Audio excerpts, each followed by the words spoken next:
And so the definition I gave.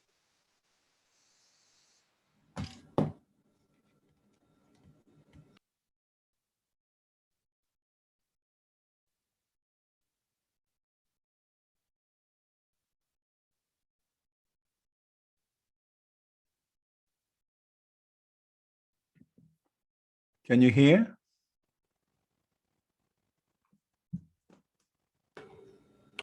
Yes, Prabhu. Yes, we can hear. Okay, Jacob, how are you? Excellent. Hare Krishna. Dandavat Pranam, all the way to the Prabhupada. So I'm happy to see you. I'm happy to see you as well. So how's everything with you? It's okay. We just had a lot of rain here in Tucson, Arizona. Yeah, same here. You know, it's not really representative of the season at all. Yeah, we typically have a monsoon here around this time, but it's been exceptionally wet. I see. Yeah, quite the contrast from last year. We had our driest monsoon season on record, and then this year the wettest July on record. Yeah, I remember when I was like perhaps 40 years ago, I used to live in America in those days, and I crisscrossed the whole country. I had a Ford LTD, and I went to the Grand Canyon. Oh yeah. That must have been summer 80, I remember. Oh wow, it's beautiful there.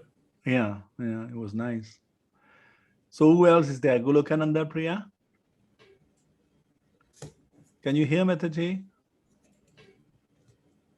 Hare Krishna. Hare Krishna, Golokananda Priya, how are you? Hare Krishna. Good, Hare good. Krishna. Dandavat Pranam. All glory to the Prabhupada. So let's, while waiting for the others, let's have a little kirtan.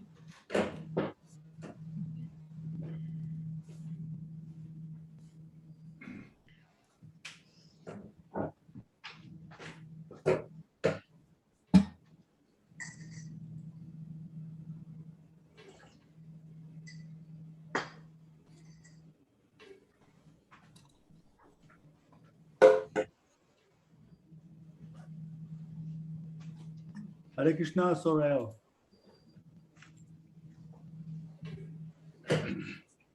Hare Krishna. Okay, so I'm going to mute you all. So this way there is no echo. Huh?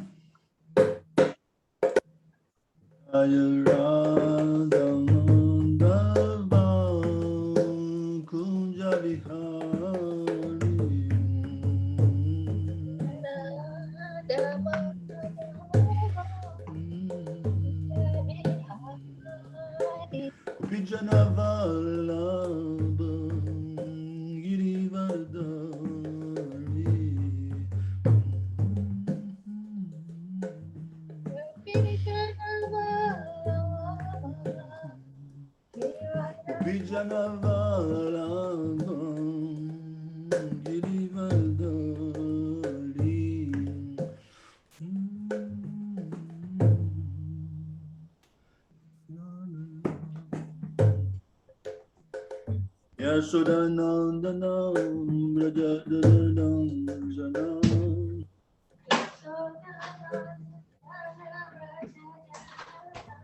Yashodanandanam Brajadanam Janam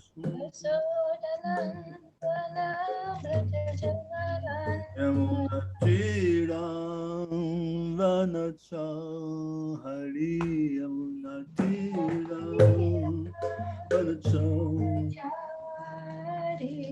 Yamunatiram Vanachahari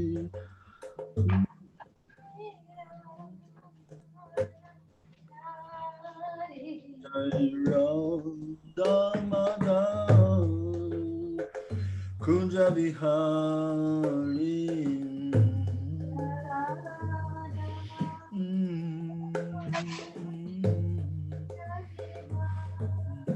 Gopijana Vallabha Girivardhari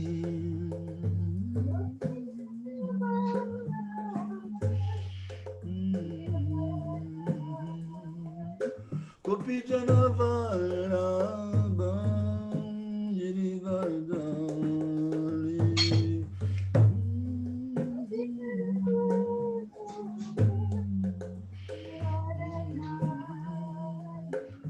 Yasudanandanam Rajadaranjanam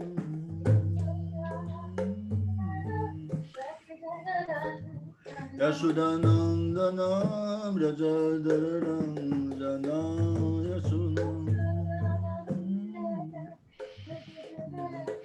Yamunatira Vanasari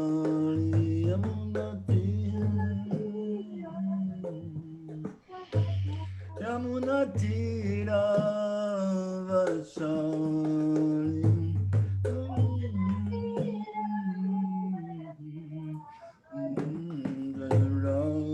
Ramada Kunja Vihari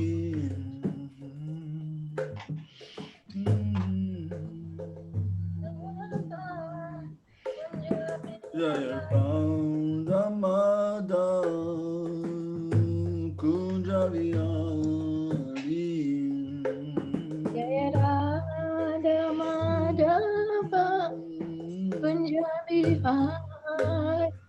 Kupijana Vallabha Girivardhari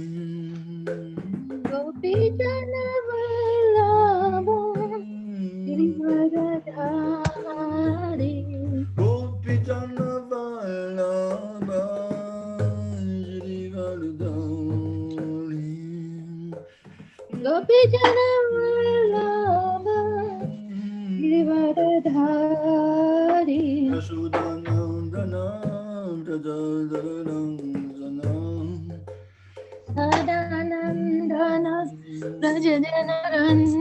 Yasudanandanam Rajadaranjanam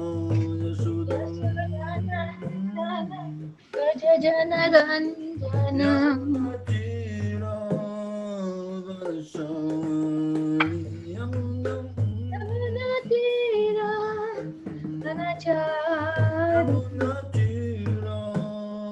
Vasari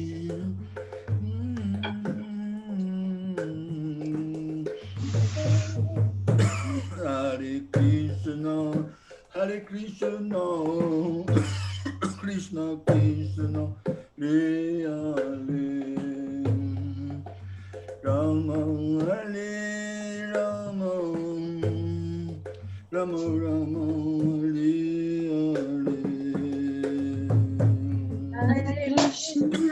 Hare Krishna Krishna Hare Hare Rama Hare Rama Rama Rama Hare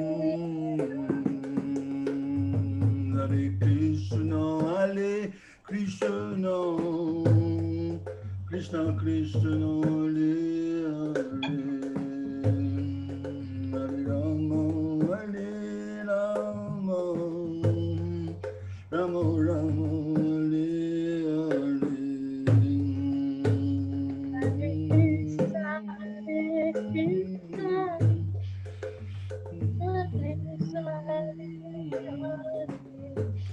Hare Rama, Hare Rama, Rama Rama, Hare Hare.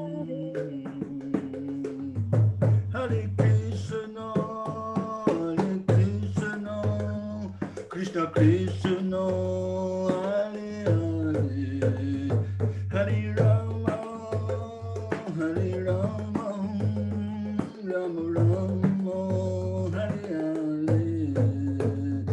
Hare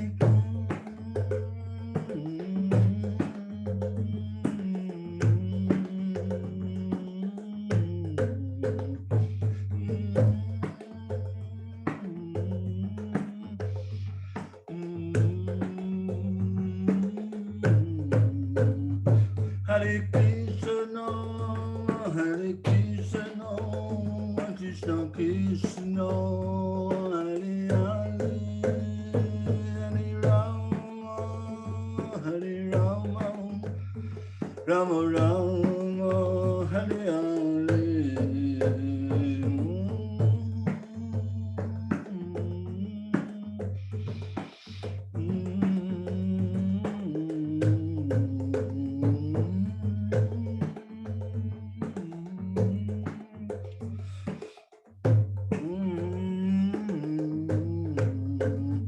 Hare Krishna, Hare Krishna, Krishna Krishna, Hare Hare, Hare Rama, Hare Rama, Rama Rama, Hare Hare.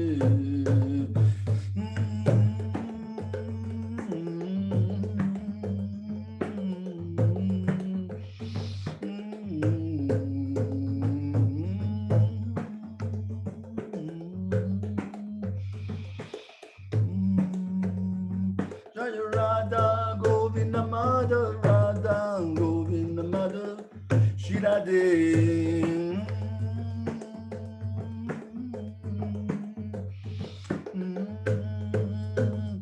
Jaya Krishna Balaram, Jaya Krishna Balaram, Krishna Balaram, Jaya Krishna Balaram.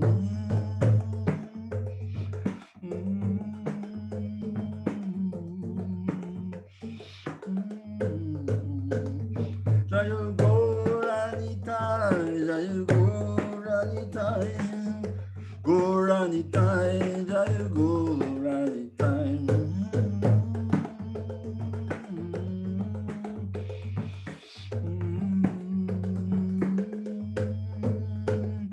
Prabhupada, Prabhupada, Prabhupada, Jaya Jaya Prabhupada.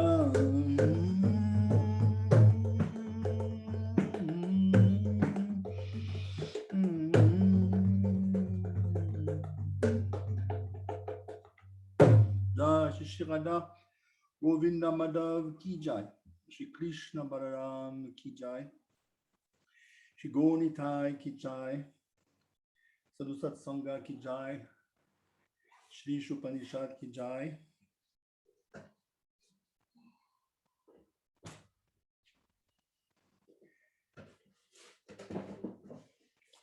This is the birthday of ISKCON here, according to the French calendar.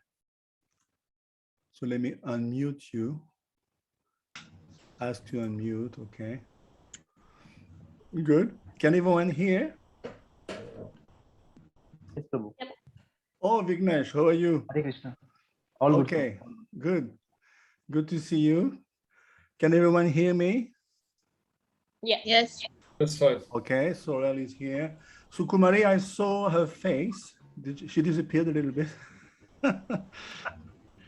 Sukumari, who else is there? I don't see Sukumari, but she will make it back. What about Jyotirmai? Did she because I was absent for a little bit. Did she go back to the course, or Jyotirmayi from Italy? Did you see her last week? Last week, there was no. The week before, she was there. She was in Italy for the festival. Okay, because she was sick. I know she had fallen sick. Yeah, I hope she recovered. Okay, 1, 2, 3, 4. Only 4 of you today. Sorel, Vignesh, Sukumari, Gulukananda Priya, and Jacob. Okay, 5. Good. So we're missing, I guess, Jyotirmayi. And what about this other lady, Kishore? What's her name? Karuna Kishori or something? Did she drop out, or She was I here thought the she was last there time we last had week. class. you know her? Not She was from from South Africa. Did she come last night? I mean, last week? Oh, I don't remember she was there. Was she there? Her name is Karuna Kishori from South Africa. last But time we had class. she may be living elsewhere. She was there last time. Yeah, I don't know what happened. I hope she. So Sukumari, you please stay with us. Don't leave. Huh? No, I will stay and do the course, but Good. the rest is a bit much, Yeah. I think. Yeah, because I can feel some of you may be feeling the weight of this course. It's not. I mean, basically, you have to be steady. I would say. In the Gita, it's mentioned Svadhyaya Yagya. So Svadhyaya Yagya means it's a yagya, sacrifice of. It's a bit of an austerity to study, but on a regular basis, 2 hours a week, plus a little homework, little exams here and there. You have to be just get into the mood and the groove and be steady. It's not difficult, but you have to be steady. Otherwise, if you lag behind, you will see you will have exams to take, essays to write. Don't delay for your essays for Shri show. If you start lagging behind, then you feel despondent, and I know the psychology, and you sometimes people drop out, which is quite sad, because we are part of the same team, and you just have to keep make up your mind. For a couple of years, 1 year, 2 years, I'm going to be focusing on, and again, it's 2 hours a week. I mean, it's not a big deal, plus a little homework. But if you have any difficulty, you may contact me in private if you don't want to discuss in public. There's basically two categories of students: full-fledged like you, or what we call the tourist. It's the tourist means you don't do the homework. I mean, all the time it's been like this. Even when I was a student myself, I remember there was lots of listeners. They're just sheer listeners. They come and listen once in a while, and it's fine. I mean, 1326, Krishna says, Mrityu, samsara vartmani, even they can transcend birth and death. But if you want the exam and if you want to really tackle the subject, better to be a full-fledged student. Okay, let's sing some prayers. Om Namo Bhagavate Vasudevaya. Om Namo Bhagavate Vasudevaya. Om Namo Bhagavate Vasudevaya. Om Namo Bhagavate Vasudevaya. Om Namo Bhagavate Vasudevaya. Om Namo Bhagavate Vasudevaya. Om Agyantimirandasya Gyananjara Sharakaya Shakshu Militam Yena Tashmai Shri Gurave Namaha Shri Chaitanya Manobishtam Stapitam Yena Bhutale Swayam Rupam Kadamayam Dadati Svapadantikam Vandeham Shri Guru Shri Yuta Padakamalam Shri Gurun Vaishnavam Sha Shri Rupa Sagrajatam Sahagana Raghunatam Vitam Tam Sanjivam Sadvetam Savadutam Parijana Sahitam Krishna Chaitanya Devam Shri Radha Krishna Padam Sahagana Lalita Shri Vishakam Vitam Cha He Krishna Karuna Sindhu Dinabandhu Jgatpate Gopesh Gopika Kanta Radhakanta Namostute Tapta Kanchana Gaurangi Radhe Vrindavaneshvari Shabanu Sute Devi Pranamami Hari Priye Vanchakalpa Tarubhyascha Kripa Sindhubhyaiva Cha Patitanam Pavanebhyo Vaishnavibhyo Namo Namaha Jai Shri Krishna Chaitanya Prabhu Nityananda Shri Advaita Gadadha Srivasadi Gaur Bhakta Vrinda Hare Krishna Krishna Krishna Hare Hare Hare Rama Ram Ram Hare Hare. So before I start, Chandrasekhar reminded me to tell you about your fee. Only 2 of you paid their fee. So again, try to commit to that. Again, you may pay in different installments if you want. It's not a big issue. But that would be Kodik Chandrasekhar, who is running the show. That is his institute. He told me to remind you.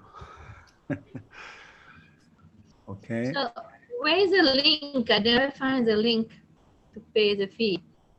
Okay, that's a very good question. I will ask him. Again, I'm not doing the administrative work for his center. I've got my own institute here in France. For that institute of his, I'm just being hired by him. So I will tell him to, let me write it down, to Yeah, I can send you the send me link. the link. So Yeah, that sure. I can. Yeah. I think he posted it on the WhatsApp group Link. some time ago. Anyway, I You will put it remind. already? I will remind He So everybody. if posted you it. forward it to me, please. The link. Yeah, I don't have it personally, but I will ask him to send it to you. Okay. Okay, let me open. I just want to open a couple of slides I want to show you today. Shri Show is here. Yeah, visuals. Yeah, that's good. Okay, good. Okay, so basically we're doing 11 and 12. I just, as you have noticed, I just sent you back your homework. You're doing pretty well. So how do you find, tell me frankly, how do you find the workload? Is it too much, too little? That's right. Because, you have to share, you don't have to be afraid or embarrassed, because again, from one group to the next, it varies. Not everyone is on the same level. Even new beginners, they're not all new actually. Like look at Vignesh. Vignesh is quite scholar and he's not initiated. So it depends on the group, Some group can absorb a lot, others less. It's like that. Human beings are individuals. We are jivatmas. So how do you cope? Tell me frankly, how do you manage? Is it okay, or is it you are overstressed? Mm-hmm. It's dependent on the.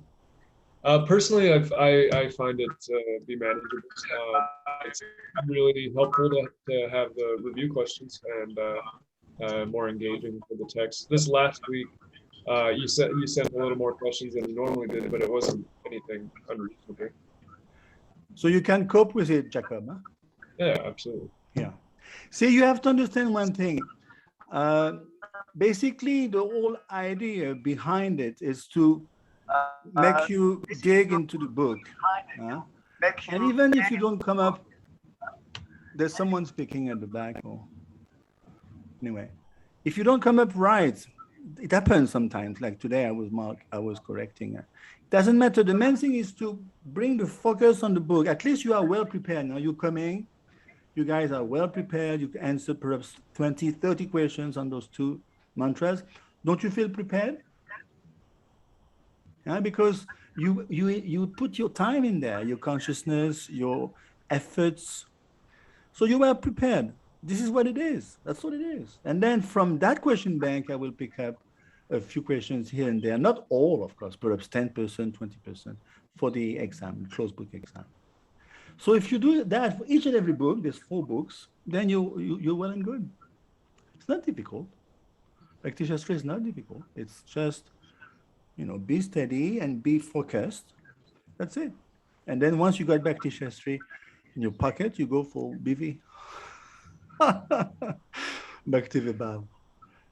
This is a real bliss. Bhakti Vibhav is really the goal. Once you enter Bhagavatam, it's your life is you don't come out. You don't come out. This is the real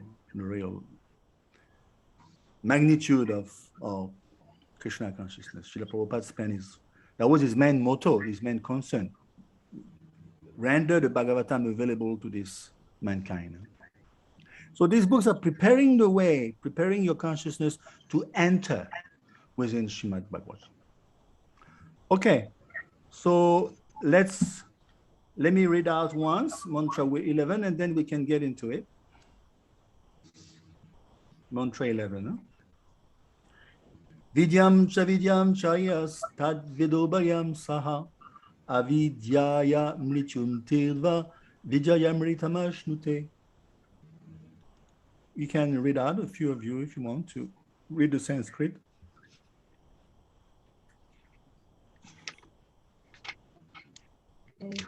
Vidyam cha yas tad vadobhayam saha avidyaya mrityum tirva vidyayamritam asnate.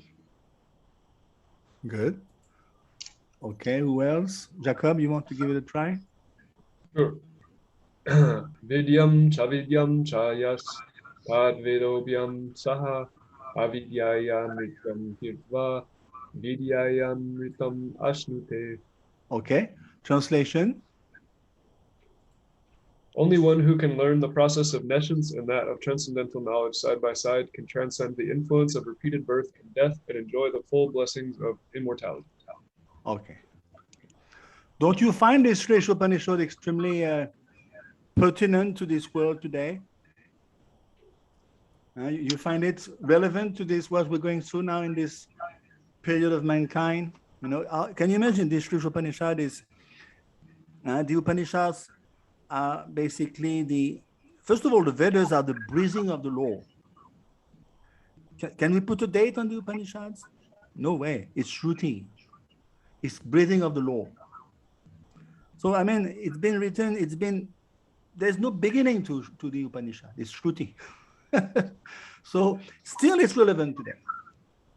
You come back in 500 years, still relevant. It's pertaining to the fabric of this material world. It has to do with that, how to come out. So it's extremely relevant. We should be thinking, well, it's outmoded, outdated. It's just no. You can see it for yourself. You're intelligent. Okay, so translation you wrote. Okay, great. You just read it.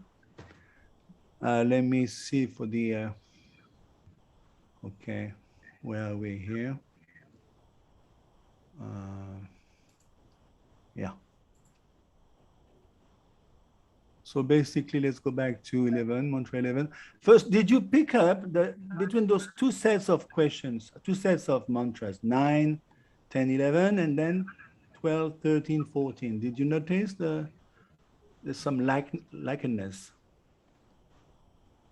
Of course, I already spilled the beans because I told you in the answer. But just by the Sanskrit itself, did you notice? Mantra 9, very clear. Andam tama pravishanti yevidyam upasate. Just go to mantra 11. Sorry, 9, 10, 11, 12. Andam tama pravishanti ye sambhutim upasati. The only difference is, did you notice? Vidyam and sambhutim. The object differs. In 9, we're talking about knowledge, talking about avidyam actually, ignorance, sorry. And sambhutim, as sambhutim in 12, we're talking about demigods. So we are what are we comparing actually? Between the first set and the second set.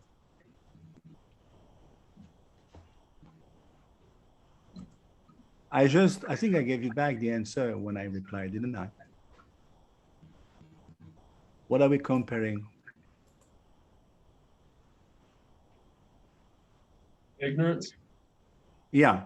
So in other words, not only ignorance, we are comparing the relative nature, the contrast, I would say, between for 9, 10, 11, we are talking about the contrast between vidya and avidya, avidya being relative and vidya being absolute. We're talking about paravidya here.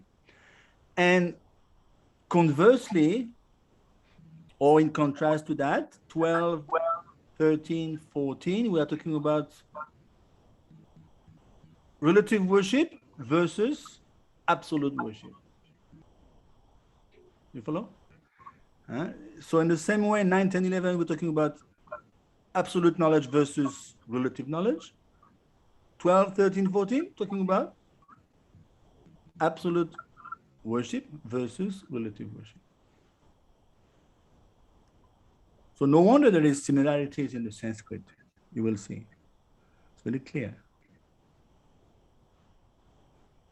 Okay, so 11. We're going to, let me open. What is the first question of 11?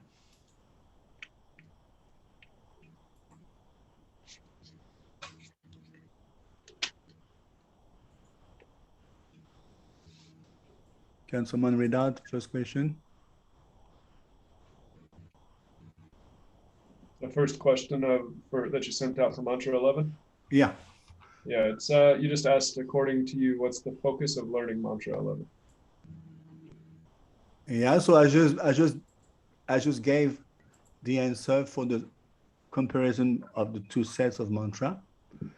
Now, the second one, what was it like? Try to open the... One thing we should discuss about that first. You know, regarding that debate, Sukumari, you want to pull out, you said, from the debate? I want to pull out what?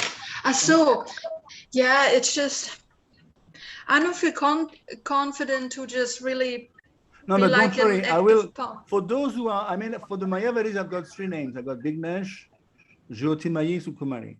Yeah. I'm going to give you a lot of stuff for the Mayavadis. Don't worry. So you think it will be manageable? Yes, of course. Not I've like, been, oh, okay. I've been launching this debate for the last, 20 years. I've been teaching Shastra for 20 years. So each time I teach Shri show, more or less, I pull out this debate. Okay. So don't worry, I'm going to give you a lot of stuff for as far as the Tadvavadis are concerned. Tadvavadis, no, sorry, Mayavadis are concerned. And of course, the Vaishnav, you guys are equipped already. If you are, learning Shri Show, you are well equipped. So much so that the Mayavadis may be in difficulty. So I have to give them some good stuff.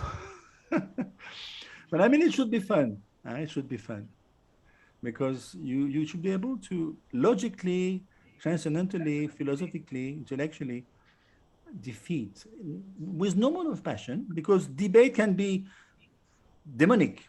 Back to Thakur says that debate can be demonic. If you want to ad hominem, in Latin we say ad hominem, you don't want to hurt the person. This is not like Christ used to say, condemn the sinner, not the sin, not the sinner. So in the same way, if we want to dismantle this philosophy, doesn't mean we want to kill the person. He's a jiv, he's a part and parcel of Krishna. But yet we should be able to smash. Yes, the acharyas of our Sampradaya, Gaudiya Sampradaya acharyas are extremely keen on dismantling, smashing Mayavada. It's one of them. They are in the front cutting edge of that. Jiva Goswami and all the great acharyas, Srila Prabhupada. Okay. So I think you should stick to your resolve, Sukumari. Okay. What do you think? Okay. Huh? Not really. I'll give you. We'll do that, I guess. Yeah, when? I guess we'll do it at the very last lesson of the Shri show. We'll do that. It's fresh in your mind. Okay. Huh? And if you have any query, you just contact me. Okay, so let's move on. I cannot access. Let's see, where is my list here? First question. This is. What was the first question for Mantra 11? I've got Mantra 12 here. After the looking over the focus of Mantra 11, your first question was, what is the drawback of excessive materialism? Yeah, so that's quite straightforward. In plain and simple terms, what would you say to that? I mean, you answered very properly, all of you. You can just repeat for someone who is not still hasn't clicked on that one, but it's quite obvious. Anyone would like to answer to that? Vignesh, you want to say something on this one? Yes, Prabhu. So basically, drawback is like it basically result in unrestricted sense enjoyment or kind of hedonism, which basically takes us away from our spiritual sense of reality, and basically again we were trapped in the cycle of birth and death. So yeah, and get away from the service of Lord Krishna. Yeah. Yeah, in other words, it's quite, even the layman, they know it. Everyone knows it, excessive materialism, but they cannot pull away from that. Why? Do you know the answer? Many people, if you ask in the street, is excessive materialism, sense gratification good for you, sir? I mean, some people may say yes, but someone who has good, sane mind and intellect, he may say, well, of course, overindulgence is bad. But why, the question is, why can't they pull away from it forever? Even though they may have good intention to do so, why can't they maintain this? It's called pratyahar, to keep away from sense object. Why can't they stick to that? Let's go a little further. The lust overcome the intelligence. Sorry? The lust, the desires that they have normally overcomes the intelligence. They don't they know it, but they don't focus on it because the desires normally will overcome the intelligence. Shrotoganas, one of the four Kumars is the guru of Prithu Maharaj, and Shrotoganas, it says, because all the other spiritualists, the Gyanis, the Karmis, the Yogis, even though they have a strong resolve, but again, with the next wave coming at them, they may avoid it, but after some time they succumb. They succumb because they haven't taken shelter of Lord Krishna. So only the devotee, of course, the fixed up devotee, as long as we are anishtita. Anishtita means unsteady bhakta. We tend to succumb. But as long as we have put our abhilash, we have put our desire, anyabilashita, shunyam, gyanakama navritam, as long as we have put our abhilash on uttam bhakti, when we pray to the Lord, we ask him for removal of these anarthas, of these vasanas, of these samskars. We have svabhav, we have a conditioning nature which sticks to us and which forces us, like Arjuna is telling, forces us to sin, as if by force. But yet, if we remain, the abhilash is to access to Lord Krishna, to achieve Lord Krishna. Then we are still practicing Uttam Bhakti. Even though we may be assaulted by anarthas and desires. At times we may even succumb. But just like the verse 930, Apiche Sudara Charo, Bhajate Anyabhak. He remains a sadhu, Arjun, because Bhajate Anyabhak, without fail, is taking shelter. He gets up and carries on. So the devotee has this, no matter how attached he is to Maya, he always has access to the mercy of the Lord. Whereas the other spiritualists, yogis, karmis, Sakariya Shanta, they are not peaceful because they have an axe to grind. They have another agenda.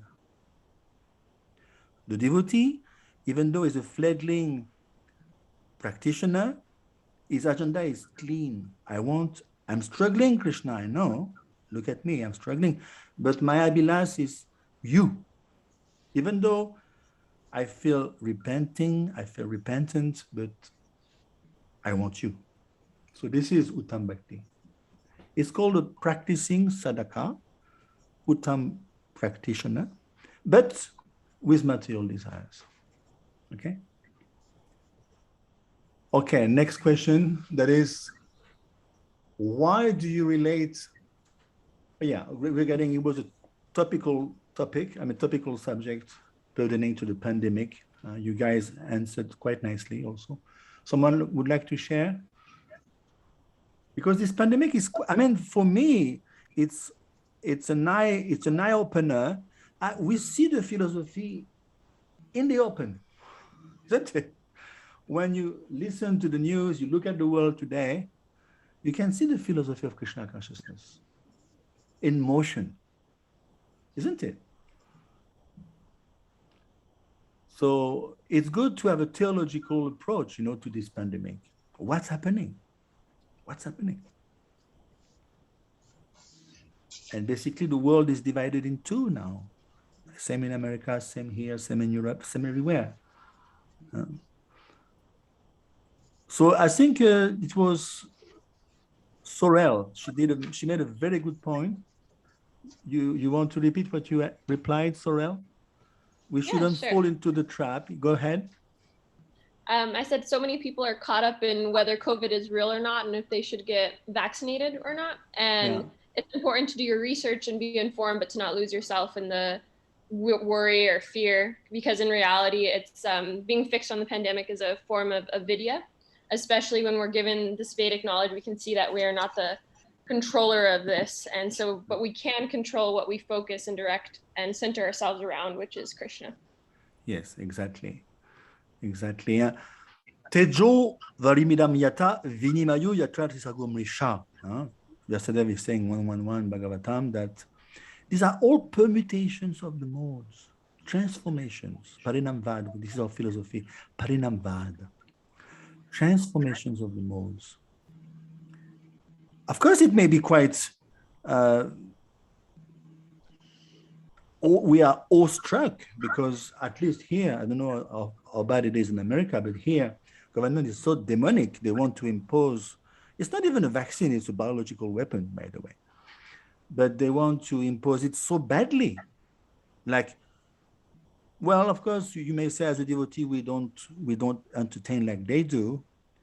But if you have no pass, see, they're very tricky. They say, oh, no, the vaccine is not compulsory, but you need a pass. You need a sanitary pass. So they just play. It's a play of word, basically. But there is a fragmentation of the society. Some people are pro and some are against. But these are just play of the material energy. Krishna is, pulling the strings, and it's going to be a climax somewhere. Climax is coming. Anyway, I would like to add up today's topic. How do you relate mantra 11 to this pandemic, this present widespread? You want to add up anything, Jacob or Goloka, Priyananda? Well, the pandemic, like people, no matter how materially well off they are, and this pandemic, this virus, it doesn't look whether you're rich, you're poor, whether you what status of life you're, they still attack you. So nobody can escape, the four miseries of life: birth, death, disease, especially disease. So nobody can stop death. The only way we can get rid is if you take. Thank you for that, Golokab Nanda Priya. Sorel made a very good point, because she said, we may, and I have to admit, sometimes it's very tempting to find out what's going on in details. There's a tug of war, but in one sense, it's misplacement of energy. Because I think you made the point, Sorel. It's true. We have only 24 hours a day, and we get splayed away. I don't know if you say that in English. You swayed away, into different directions. And we, in one sense, it may go in our favor. Some of us may be, well, I'm against the vaccine, I'm for the vaccine. But in one sense, it's you know the verse, huh? Vignesh, 240, 41. Our intelligence should be should be fixed up on Krishna. But we see the philosophy at work, and we cannot deny we are led by demons. That's a fact. More and more every day it's being revealed. They don't want the good of mankind. They have their own agenda. It's a worldwide agenda. So we shouldn't be befooled. Oh, I think they want all good. No, actually they are very ill intentioned. So it's how do you say, it's what's the word? It's building up. It's building up. Krishna will obviously he will reveal the whole thing at one point. But there may be some damage, definitely. We cannot build on some dirty wound. We have to sterilize, we have to clean the wound, then you can repair the tissues. Okay, next. What's wrong with this one-sided attempt to win over Karshati? And Karshati is Bhagavad Gita 15.7, struggle. Karshati means struggle for existence. Is it one-sided, or should we try the two-sided approach? Vignesh had misunderstood the second part of the question, but I think I explained in my letter. So what should we do to resolve this? We are struggling. This is 15.7. Anyone knows 15.7? Jacob, Gita a little bit? I don't know if I have a Gita here. Mamimamcho jiva loke jiva bhuta sanatana manashasna mindriyani prakriti karshati. We are struggling with the senses, the mind. So what is the answer? One-sided, is it? Are you okay for one-sided approach? No. No, because we're going to be defeated. 9:12. Let me close the door. We have some guests here.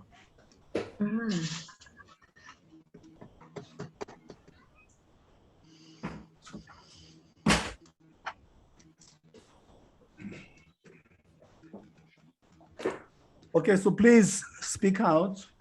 Tell me, I don't know anything about Krishna consciousness. Should I undertake the process alone against the world, or should I get the help of someone to fight against material energy?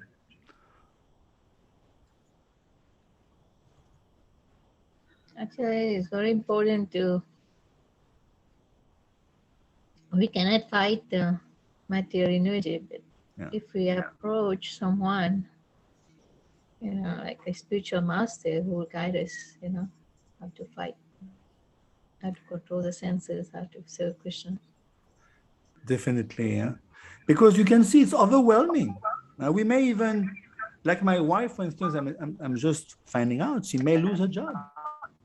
She may lose her job, as simple as that. If she doesn't take the bloody vaccine, there, she's got the pressure. Even her boss has the pressure. She may lose the job. As simple as that. So it's overwhelming. It's overwhelming. You say, well, you may flare up and lose your temper, even in one sense. But see, it's all permutations of the modes. So what do we do in such circumstances? We take more shelter. Well, Krishna, okay, it's your show. Devi Yesha Gunamayi Mamamayi Durachaya 714. You are Devi Yesha Guna. It's your energy. Devi is divine. It's yours.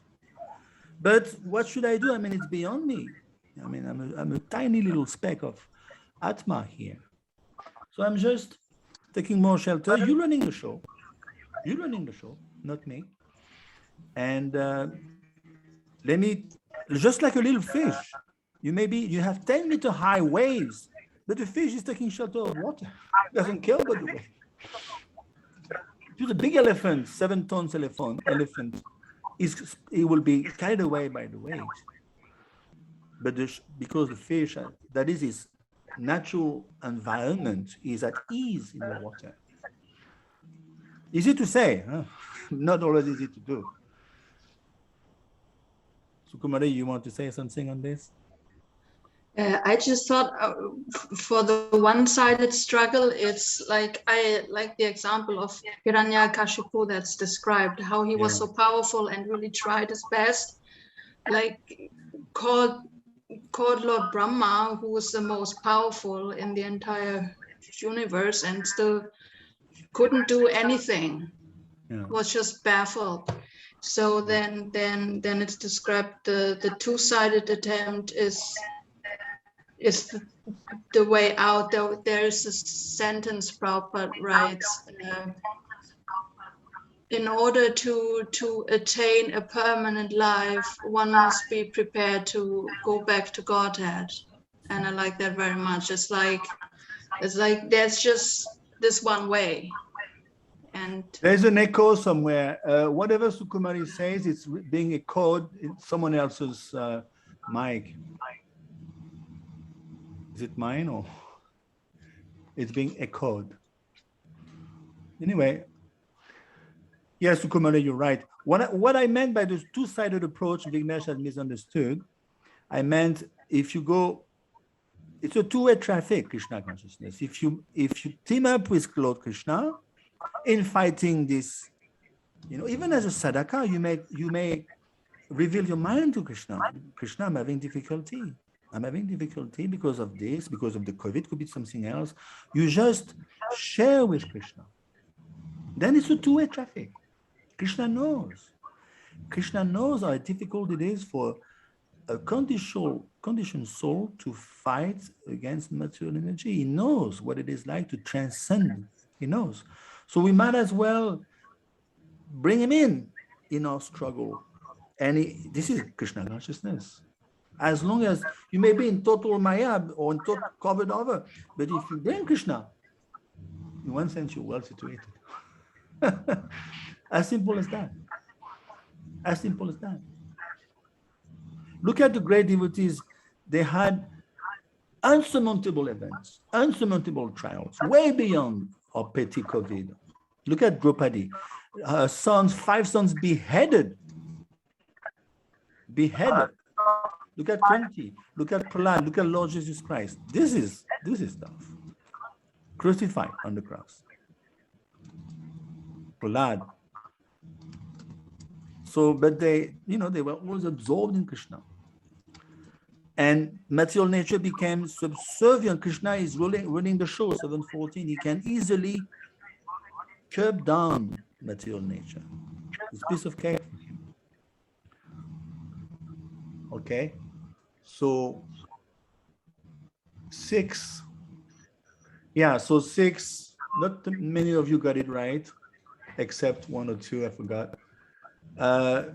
I just enclosed the other day this chart. This chart is it's different. It's a different chart from the first one I sent you many weeks ago. It's quite strict. So are we strictly Vedic in Krishna consciousness? What do you say? I think Vignesh, you can answer because you put your you were a little off on this one, I think.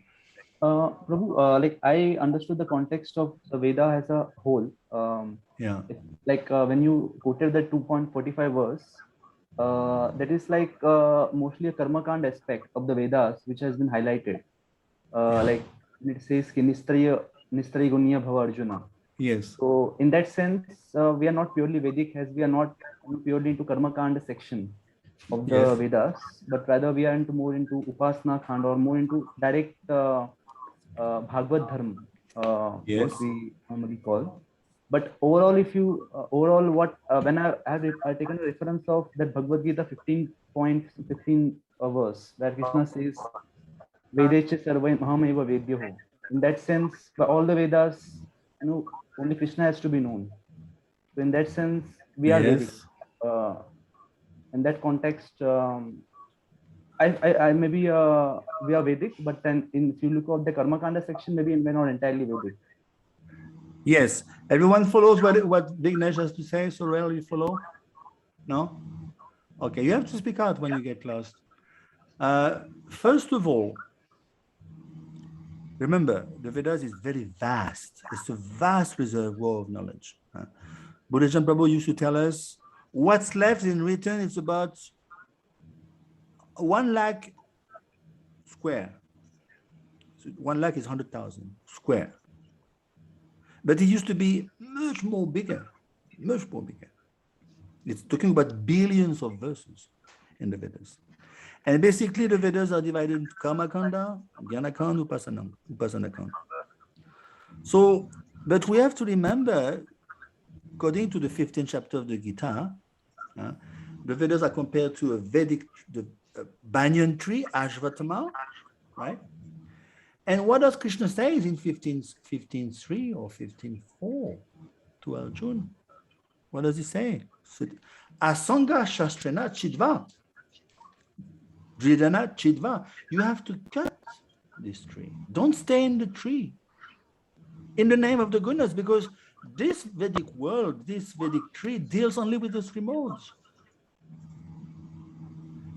Basically all the karma kandis, 96% of the religionists on this planet, they are fruitive. Irrespective of the religion, whether Buddhist, Hindu, Christian, most of the people on this planet, or even on the Brahmanda in the universe, they are fruitive. Karma kanda. I'm practicing because I want this. I want a wife, I want good life, I want a good car, perhaps I want to go to heaven even. Or if you're Ganakanda, I want to get free from this world. I'm sick and tired of this world. So it's still fruitive a little bit. So in that sense, Dharma projito ketavotra parama nirmatsaranam satam. Yasadav is saying, 112, that Bhagavatam rejects all religion. Can you imagine? All religion that it's stirred by any fruitive motives.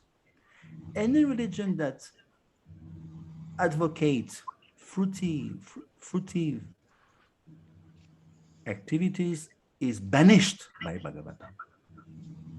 So in that sense, it's Pancham Purushartha. See, Purushartha means Dharma, Artha, Kama, Moksha. Why people practice religion? Dharma. Look at Europe. I mean, the whole Europe was in medieval Europe. You find churches everywhere. You come to France, you find cathedrals everywhere. Notre Dame de Paris in Paris, 176 years to build. 176 years to build a church. No, doesn't it take love and commitment to build a cathedral in the 12th century? People were dharmic, no doubt. I mean, to build a building for 176 years, you have to be a little bit pious to do that.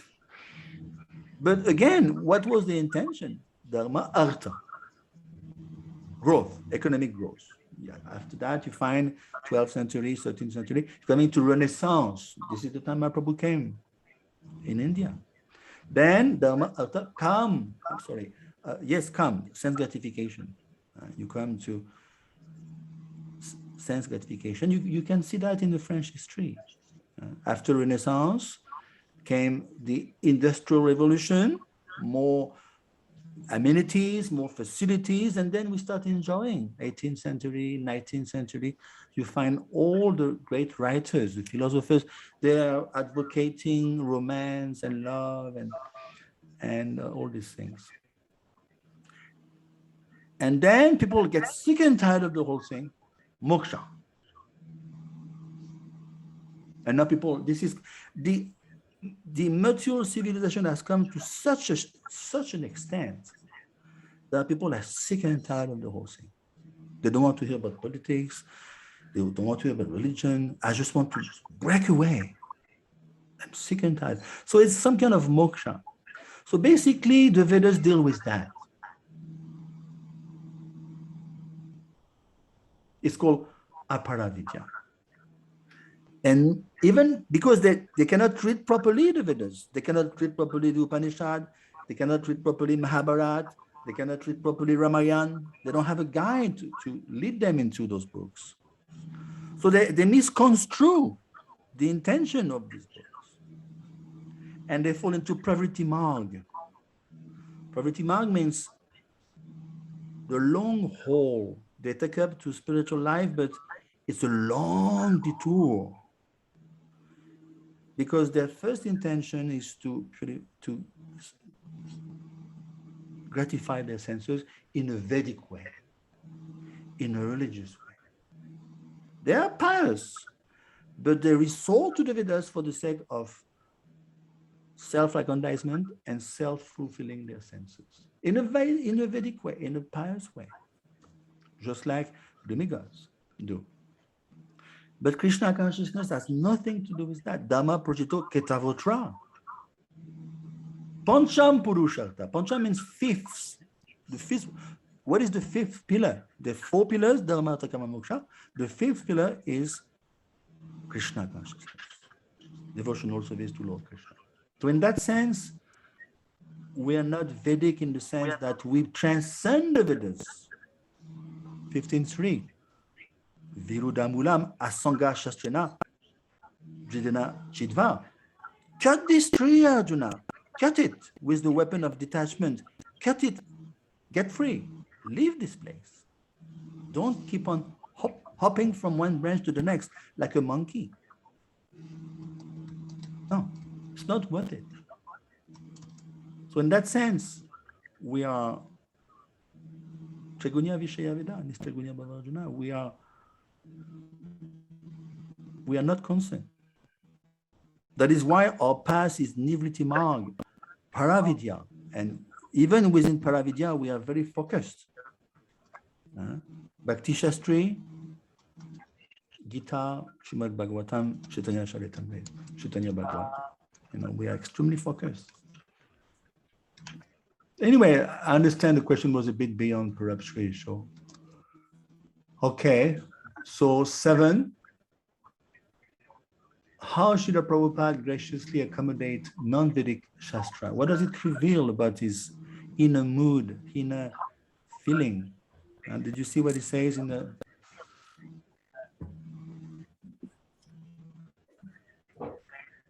What does he say in this regard? Did you notice in that mantra 11, he's giving room for other religions to grow? Huh? Did you notice his mind, his consciousness? Sorel, did you follow? Did you notice that? I didn't know, but I read your answers that you sent back. So then I went back and looked. See, the Lord has kindly delivered the above mentioned scriptures in India and other scriptures in other countries to remind the forgetful human beings. So in other words, it's always the same program. Revive the sleeping consciousness of the conditioned soul. Allez, it's echoing. I can feel the echo. There's something wrong. Yeah. It's your friend. Huh? Because some friends came, so my boy is happy. He's got so many friends. Yeah, I believe that it's our microphone that is echoing. Yes, Prabhu, tell me, Jacob. I was just saying, I believe it's Golokananda Priya's microphone that's. Yeah, please go look another Priya, shut it off. It's a bit annoying. Yep. Yeah.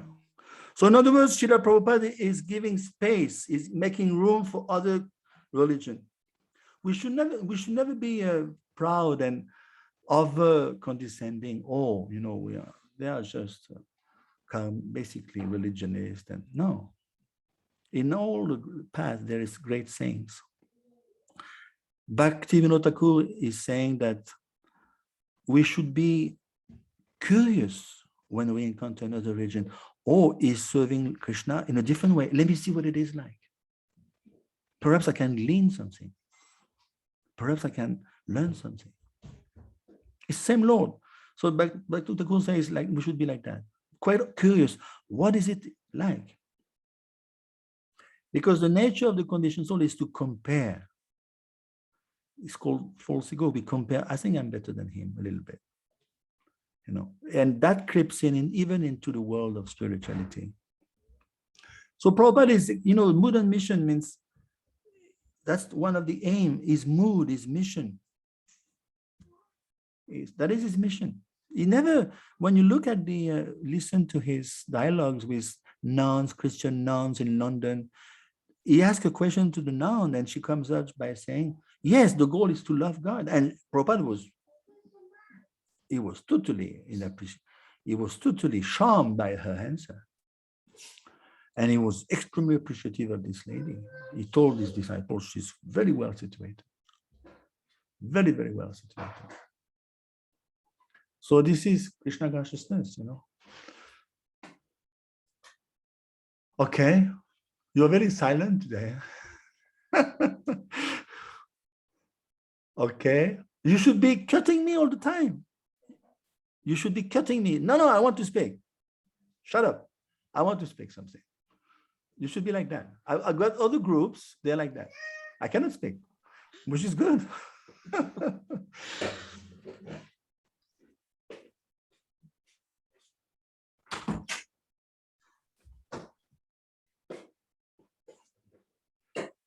Okay. Because we don't necessarily agree on everything. You may say, well, Prabhu, I see things differently, This is called theology, how to accommodate everyone, how to reconcile everything in the light of Krishna consciousness. Next, 8. Yeah, that was simple. Unfortunately, what does it take for the Nitya Bada's conditioned soul to finally click and gradually move out of this world? I think you answered. What did you say to this one? Suffering. But suffering, that's suffering. Unfortunately, I'm sorry to say, but most of the time, it takes great suffering. I had a question there, if I may. I didn't get your homework today. Yeah, I didn't finish it. That's the reason. You can send it to me afterwards. Better late than never. Yeah. Can I ask, sir? Yeah, sure. I've been wondering about that for like several years actually now. And it's like, because it takes us so long to just get the point. Just like George Harrison, it takes so long, my Lord. Huh? That song. Yeah, because I thought, like there's a knowledge that we have been in the hellish planets like hundreds and thousands of times, and that's like a lot.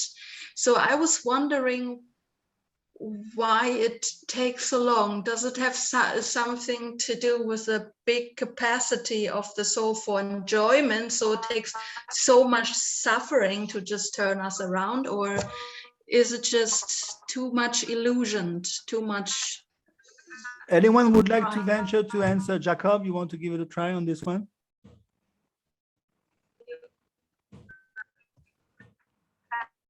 It's a good question, Sukumari. Very good. Sorry, my microphone was unmuting. I don't know if I'm qualified necessarily to answer, but I can. Yeah, give it a try. So the question is, why do we feel? Why do we keep coming back despite Yeah. having been in hellish planets and getting the results of suffering so many times, right? That's the question. Well, There's still an echo, huh? Yeah, I think Golo she has a Kananda Priya, is it microphone. you? I think she's gone with the wind or something. But the mic is on, maybe. Yeah, I changed the room because it was open downstairs. There's something, there's an echo somewhere. Yeah, yes, no, it's gone again. Okay, good. I guess it was Golo Kananda Priya. Okay, great. So, sorry, Jacob, start again. well, maybe someone else can add on, but I think it comes down to samskaras, impressions that are created throughout lifetimes that leave imprints, in our minds and force us to desire sense gratification and material things that the material world provides. And so in our subtle bodies, we have these latent impressions held on from millions of lifetimes where we weren't seeking transcendence. And it's a slow process to get those samskaras, undone, so to speak. And we have to seek the shelter of somebody who has already had their shackles undone, because we can't, if we struggle and if we're tied up with ropes and we're struggling to get out, we're never going to be able to do that on our own. The only way that we can do that is through association of somebody who's already undone their shackles. Sure. And that takes, if somebody wants to add on, maybe. Thank Yeah, you. it's a That very was good very answer, nice. Jacob. And Emma would like to add up? Anyone else? Golo Kanada Priya, anyone? Sorel? I would add up that excellent base as an answer. It takes intelligence. I mean, it comes down to intelligence. There's three types of intelligence.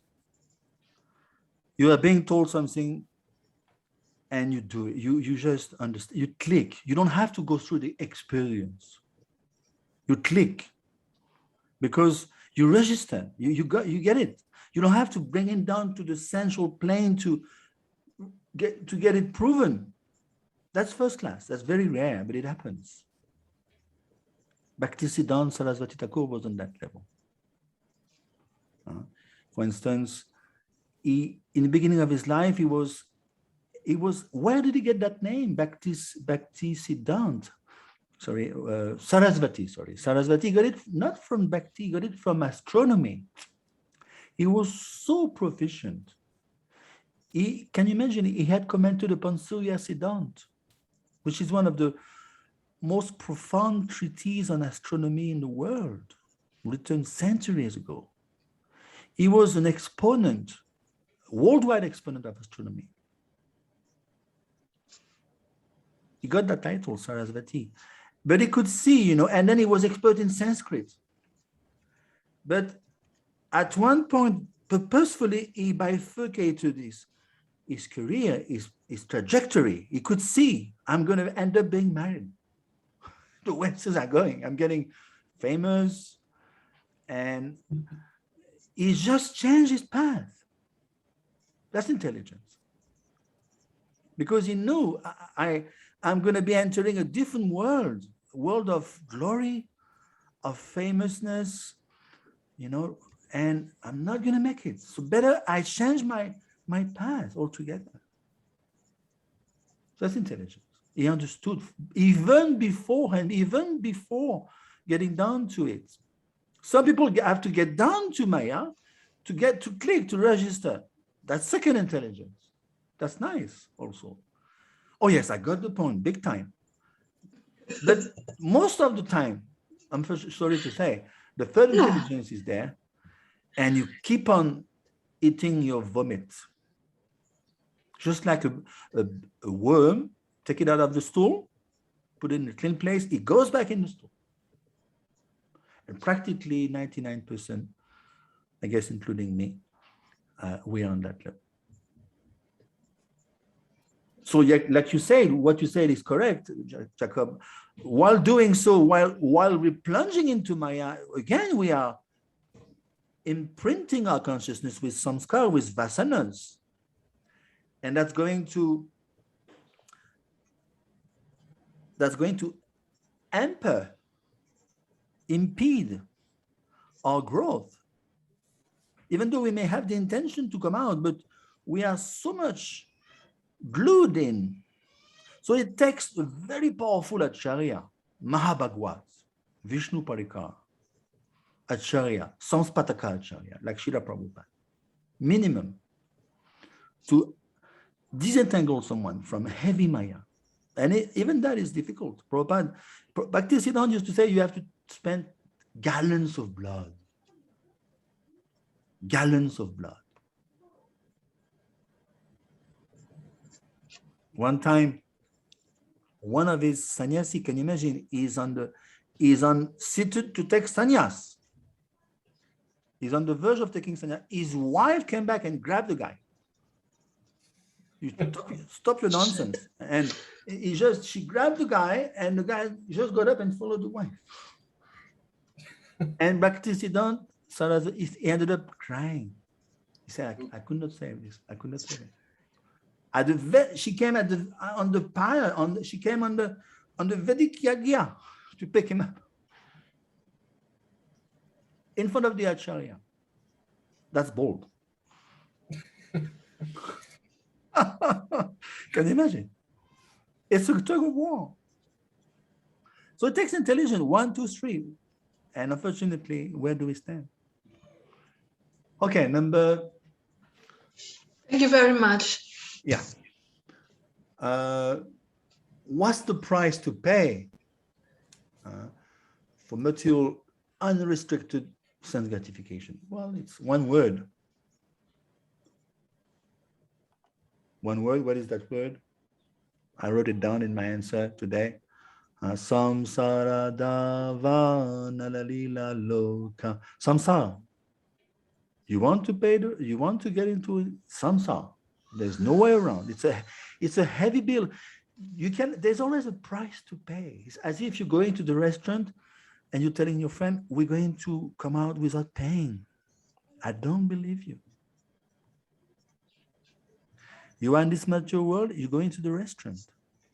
You're going to have to pay. You sit for your meal, for your dinner. Don't think you're going to get away with murder. You're going to have to pay. Only Krishna, Savadamam Paritaja Mamekam Shana, he can erase Masuchaha. Don't worry, I can do it. But you have to surrender. But of course, Mahaprabhu is more merciful. Mahaprabhu, even if you're not fit, he takes you in his embrace. Yeah, actually, what to do? I'm teaching now. Yeah, but I've got 2 verses to cover. See, this is not my son. No, she's not girl. It's friends are visiting, so that they have a little girl. Okay, I've got one already. So what's the name? Radhika. Radhika. Hare Krishna. Hello. Devotee, your parents are devotees. Hare Krishna, Radhika. Get me out of here. Yeah. No, I mean, this is life. We are at the same time, we cannot, like I'm always, you have seen in my questions, I'm always digressing on these things. Today is the verse 11. We cannot just turn the page in one go. This is the purpose of this verse, basically. Mahavendra Prabhu, may I ask Sure. one question? Yeah. You said previously only Krishna can erase karma, essentially. I've often heard a kind of trope that people claim that their guru is erasing their karma, and I've just wondered, is that shastrically based? Is that, because Krishna says in the Gita, surrender unto me and I'll deliver you from all reactions.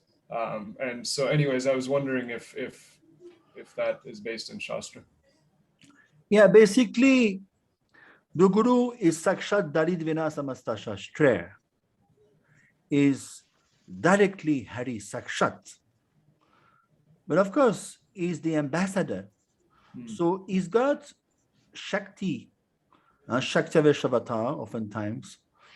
So on behalf of the Lord and the Parampara is delivering the conditioned souls, is reclaiming the conditioned souls. So, and ultimately, at the time of Diksha, Harinam Diksha mostly, he takes the karma, but he passes it on to Krishna's via the Parampara. That is why, preferably in Mahabharata, it's mentioned we shouldn't be taking too many disciples. According to one's level of advancement, we can be Kanishta Adhikari Guru, Madhyam Adhikari, Uttam Adhikari Guru. Preferably, we should take initiation from an Uttam Adhikari. We'll see to that in Upadeshamrit. But it is ultimately Krishna. But Krishna is acting, in other words, the Guru is the end, the extension of the end of Krishna is Guru. And Guru is, there's two considerations. It could be expansion of Lord Nityananda, Lord Balaram, Adi Guru, or Srimati Radharani. Like for instance, I met Sridhar Maharaj in 88. Sridhar Maharaj is, can you imagine, is disciple of Bhaktisiddhanta Saraswati Thakur. Extremely powerful acharya. Bhaktisiddhanta used to say, is the emblem of my sannyasis. He had many sannyasis. And he used to say, I remember, Srila Prabhupada is Nityananda Avesh. So we can well imagine who is, we cannot even imagine. We may try to imagine, but it's extremely powerful acharya, Srila Prabhupada. And his godbrother, Sridhar Maharaj, used to say, Nityananda Avesh. So the Guru is not acting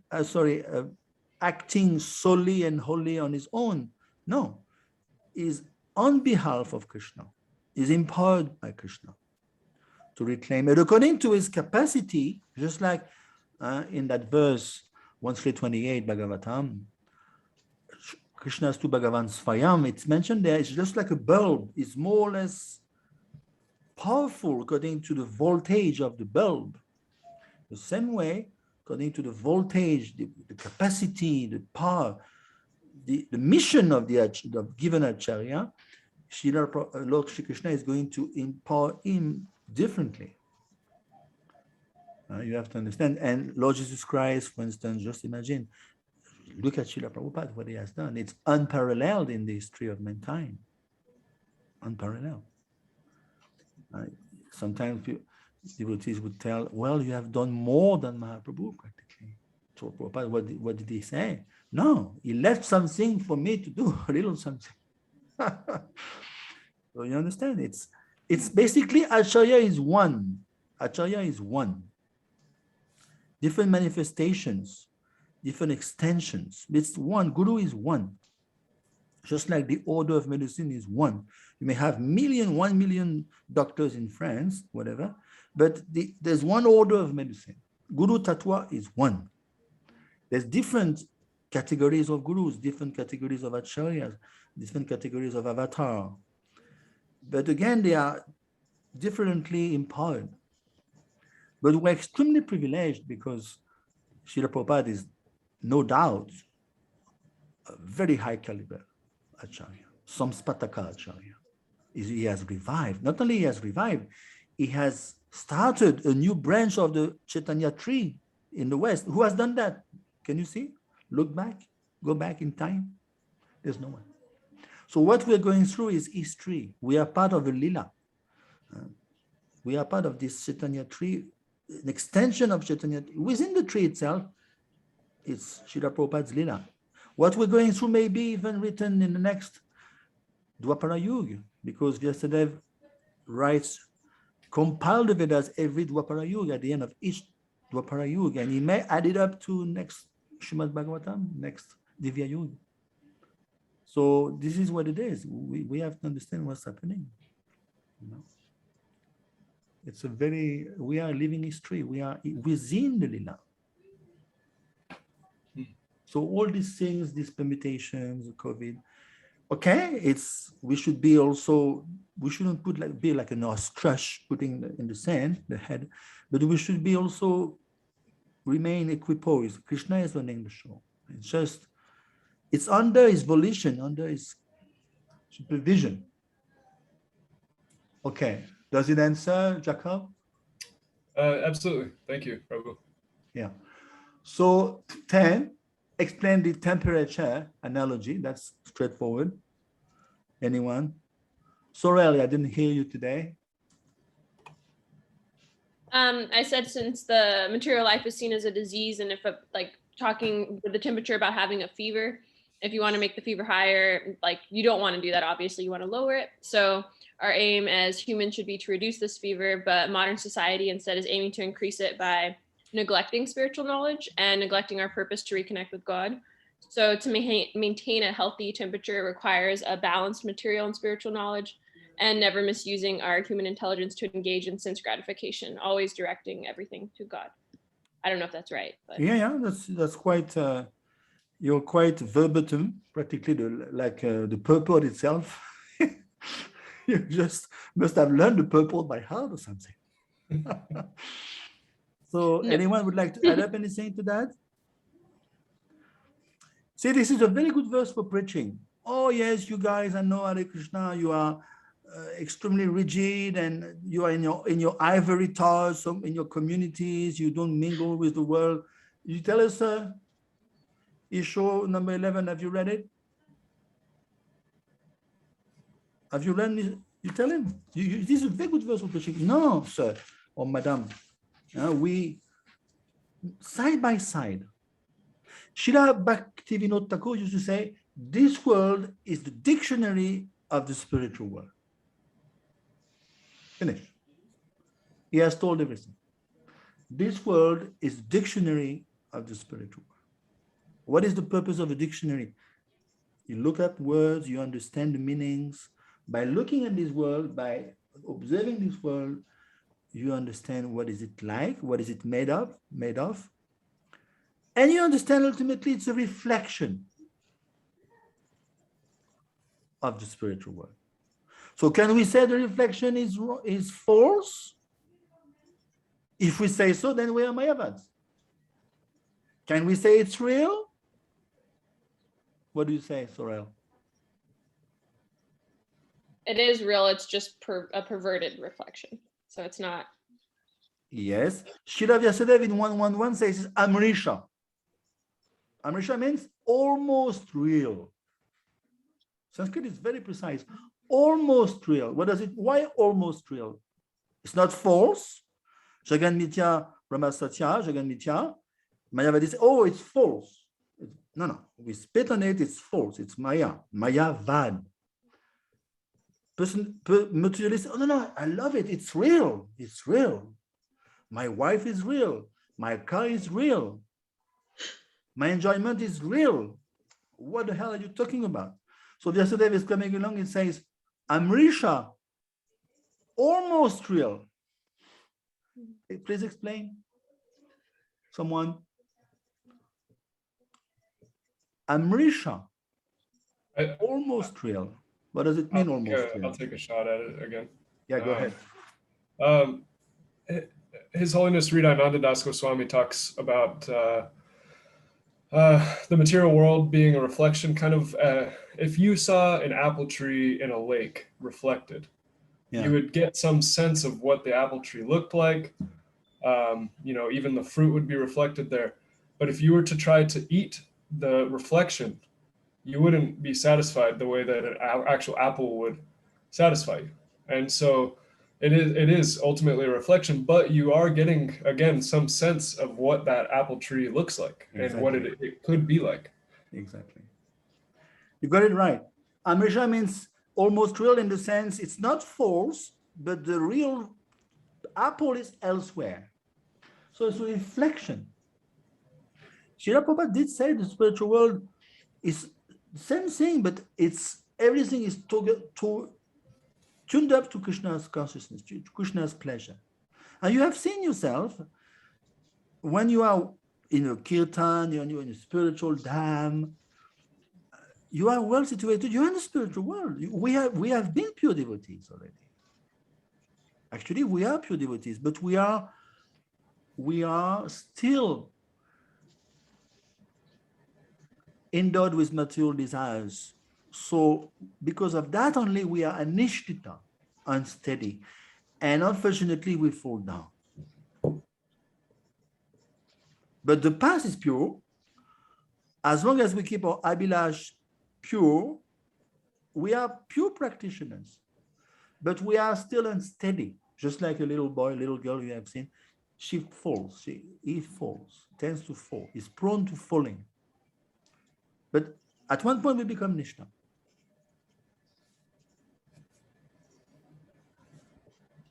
So yes, it's a reflection. It's elsewhere. It gives a dim reality.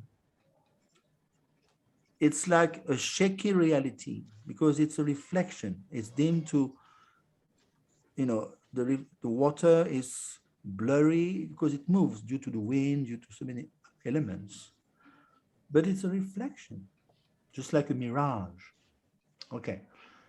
Next, 11. I'm a little confused with spiritual senses. I was playing the dummy as usual. Sensuality was to be banished. So, of course, that's straightforward. Huh? Golokananda Priya, we haven't heard you today.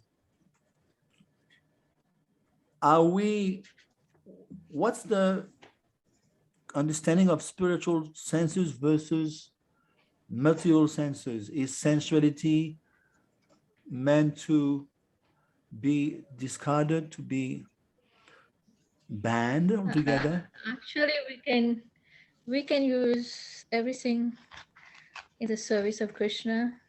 Yeah. Like Rupa Goswami said in Nectar of Devotion, Yukta Vairagya, we can use all the material thing, even senses, just like the gopis of Vrindavan. They use materialists to satisfy Krishna in order to serve Krishna. And like Hanuman also, we can use all our senses. We are supposed to use all our senses in the service of Krishna. Exactly. Can you hear me? Yeah, I can hear. Mm-hmm. I just want to adopt something. Let's see. Did I send it to you already? I forgot. It's an extension. It's 111. Srila Prabhupada 111. Something amazing. Let me try to. Did I put it there? Or perhaps it's further down. Okay, let me find 111.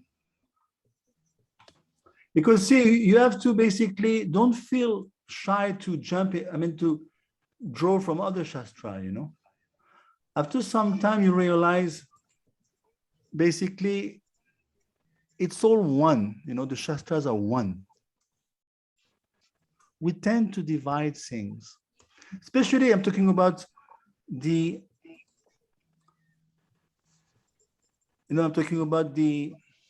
Bhakti Shastra. I can't find it. It's let's see, 111. 111. Let's see if it's here. Srimad Bhagavatam. I'll find it here. Yeah. Yeah, we have to, because it's a very touchy subject matter. I remember I used to run a center in Paris downtown long back. Chandrasekhar actually joined at that time, perhaps early 90s. And it's not easy we had a small center in Paris, and just to get the people from the sidewalk to enter and to inquire, it's not easy because people are on a very, very quick pace of life, those big cities. So I used to come up with catchy titles to just make them, and I used to say, is sex life part of spiritual life? In Paris, you have to be very catchy to grab people. So then I would get a few people to enter. So let's listen to Srila Prabhupada in 111.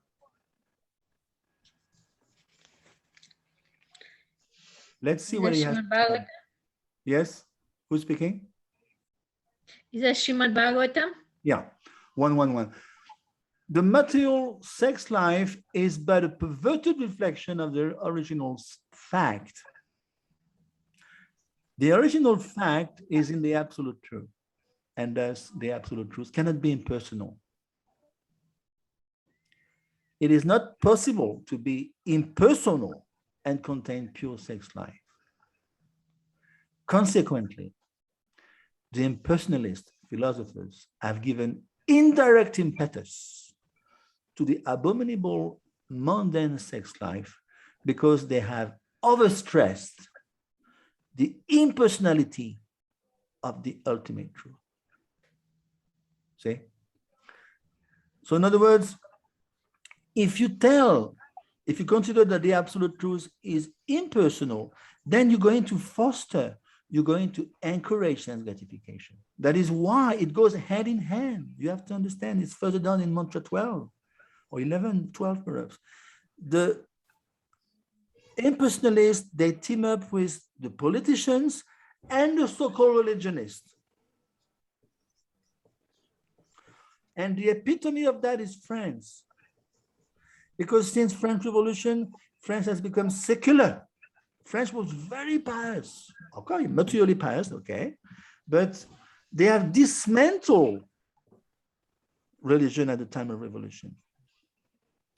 And ever since then, they have propounded secularisms. So what is secularism? It's just another term for atheistic. And as soon as you propagate this philosophy, then it's the open door for sense gratification. It goes hand in hand. As soon as you consider a personal God, then there is check and trials. There's someone watching you, then you're more careful. You understand? That is why, since time immemorial, the impersonalists, they team up with the politicians and the so-called religionists. It's a trio. Consequently, the impersonalist philosophers have given indirect impetus to the abominable sex life because they have overstressed the impersonality of the ultimate truth. It's like that. And France is, sense gratification is so, you can cut it with a knife here, so thick, because it's part of life. Why? Because they have kicked out the notion of God long ago. At least you guys in America, you are God fearful. People are more in awe. God-fearing fellows. I used to live in America. Isn't it true? They're more Puritan, I would say. I mean, I don't know. I haven't been there for a while. But at least, I don't know about America now, by the way, I have to be honest. But I could feel that when I was there many times in the past. France people don't even feel bad. And why would you feel bad if you believed you were God, right? Yeah. Secularism is a very nasty word. It's a very nasty philosophy. In France, if you ask the president, no, secular is we should be proud of our secularisms. Anyone can practice, anyone can do anything, but don't be, how do you say in what's the word? When you start broadcasting, there's a word in English. Broadcasting your faith, your belief, then you cannot do that. And Prabhupada he was opposite to that. He would tell his devotees, you propagate, preach. Be bold, confront them. Prabhupada was the archetype of a bold preacher. This is provocative, practically. We have to confront. We cannot kill them, but we have to confront you have to confront the philosophy. You have to dismantle the philosophy. That's why Bhakti Shastra is there. So yes, sensuality is just like Prabhupada says here in 11. Real sense enjoyment is possible once disease of materialism is removed. Prabhupada, you say we are meant to be enjoyed by God. Isn't that sensual? We are meant to be enjoyed by God. We are meant to be enjoyed by Krishna. Enjoy. Enjoyer. Enjoy. That's sensuality. But you cannot relate to that sentence unless and until you are pure yourself. Otherwise, you're going to, whether you want it or not, you're going to superimpose it's called Atmavan Manyate Jagat. You're going to superimpose your petty, meager consciousness upon this concept. Oh, I can have sex with Krishna or whatever. We are totally off. So that is why Srila Prabhupada, it was very clear, and you stick to the basis. You stick to the basis and you grow from there. As you grow, as we chant, as we become gradually reinstated in our Svarup, then everything will become revealed. The real sensuality is with Krishna. What we see here is abominable, perverted reflection. Everything is a perverted reflection. Everything is there. So by looking at this world, well, I just have to return it, basically. I just have to reverse it. Then I get the right picture. Look at adultery. The highest epitome of Adiras, of Madhuyaras, is adultery with Krishna. Parakiya ras. And if you project it down here, adultery, it's totally, by any religions, by any country, any nations, it's condemned.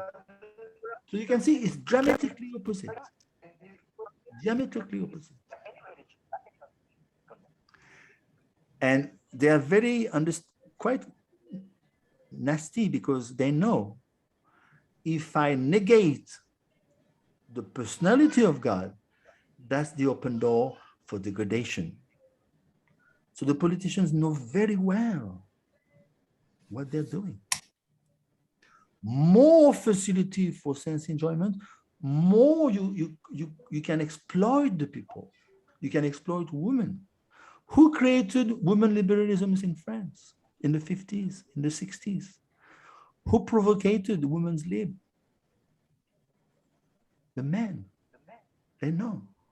We can better exploit them. They will be less protected.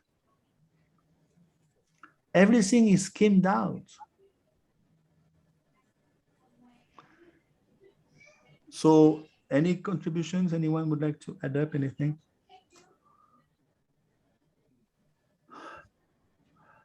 You can see how much this religion, this philosophy is extremely practical. Extremely practical. If you understand this philosophy, you can read the world. You can read what's happening in the universe. It's right in the open. 12, to make use of a bad bargain. What does it mean? Make use of a bad bargain.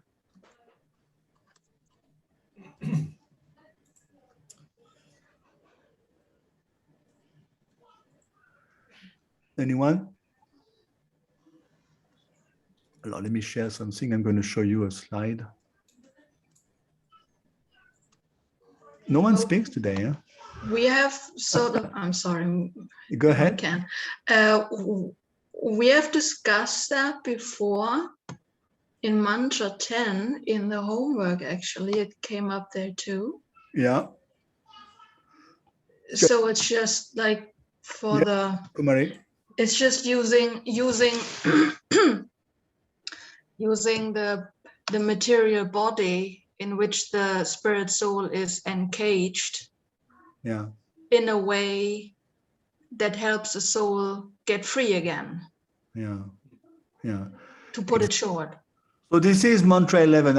In those days, Bhagavati, she's a friend of mine, she had drawn some, the concept of mantra 11. So we are devotees equipoise, is in between. Actually, we will see to that in Nectar of Devotion. One of the adhikar to become a devotee is not to be too attached, not to be too detached. Rupa Goswami is saying. Otherwise, if you're too detached, what's going to happen? You can't really. Entangled. Sorry, Shakam? You can't really be compassionate if you're too detached. Yeah, and you become a jnani, you become aloof, you become indifferent. If you're too attached, in one sense, Prabhupada said, better to be too attached because you lack sensuality. Okay, join. I will give you lots of active sensual engagement. Why do you think Srila Prabhupada in the early days, he told us, you do books, you work 10, 15 hours a day. He knows those guys are going to, they're going to, engage their passion, their young men, their young women. Otherwise, they'll fall into Maya. Let them work hard for Krishna. Work now, samadhi later. And it worked. I did 10 years of books. It works. It works. After 10 years, you feel purified. And you feel, you may get married, you may change your service, but you got 10 years under your belt of books. It's extremely purifying. And you just burn your passion. If he had told you, oh, please stay behind the computer and just write letters, do you think you have become that purified? You have fallen to Maya, especially at 20, 25. So Prabhupada knew. He used to say, why do you have big projects? I've got big projects because I've got big men to engage. You think Tamal Krishna Maharaj would have been happy just by running a little temple or running a little region? No, he gave him a few countries because he's a big guy. He needs a lot to engage himself, to keep himself busy. So this is mantra 11. Okay, so may I add one thing? I just appreciated in mantra 11, Prabhupada, in the purport, he said that the culture of spiritual knowledge necessitates the help of the mind and body. I know it's something that we've kind of gone over repeatedly, but I just found that phrasing especially poignant. That we actually need the help of the mind and body, and so therefore shouldn't neglect them. Mind is definitely the central the roundabout.